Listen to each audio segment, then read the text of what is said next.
কবর খুঁড়ে জীবিত সূর্যকে উদ্ধার করলো দীপা। হ্যাঁ বন্ধুরা, এমনটাই ঘটতে চলেছে অনুরাগের ছোঁয়া আগামী পর্বের সিরিয়ালে।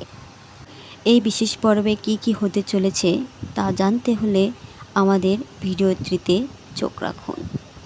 দেখতে হলে সম্পূর্ণ ভিডিওটি না টেনে দেখুন, তাহলেই বুঝতে পারবেন। কয়েকটি গুন্ডা সূর্যকে হসপিটালে নিয়ে আসে, তা দীপা জানতে পারে। যখন ডাক্তারটি সূর্যের বুকে ছুরি ধরতে যায়, তখন দীপা বলে, এক পাও লড়বেন না, পিছিয়ে যান, এগিয়ে আসবেন না, পিছন বলছি। এই বলে সে ওখান থেকে একটি রড হাতে নিয়ে তাদেরকে হুমকি দেয়।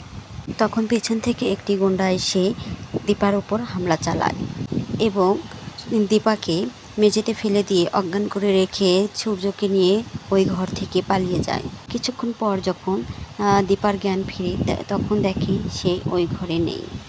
অপরদিকে রুডি এবং ওই গুন্ডারা মিলে সূর্যকে গায়েব করার চিন্তা ভাবনা করে।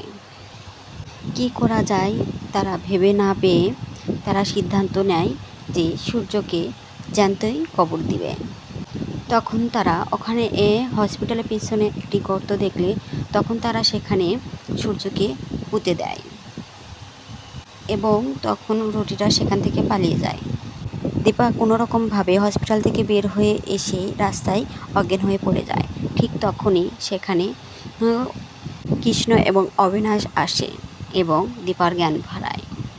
তখন দীপা ডাক্তারবাবু বলে চারদিকে খুঁজতে থাকে আর বলে ডাক্তারবাবুকে ওরা নিয়ে গেছে। তখন কৃষ্ণ এবং অবিনাশ সহ ডাক্তারবাবুকে খুঁজতে বের হয়।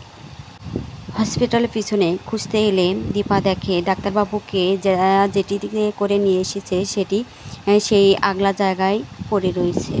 দীপা বলে, আমার সন্দেহ ভুল হবে না, এখানেই ডাক্তারবাবুকে পুঁতে রেখেছে। তখন তারা ডাক্তারবাবুকে মাটির নিচ থেকে উদ্ধার করে এবং জীবিতই বেঁচে আসে। অপরদিকে সোনা ও রূপা পালিয়ে আসে।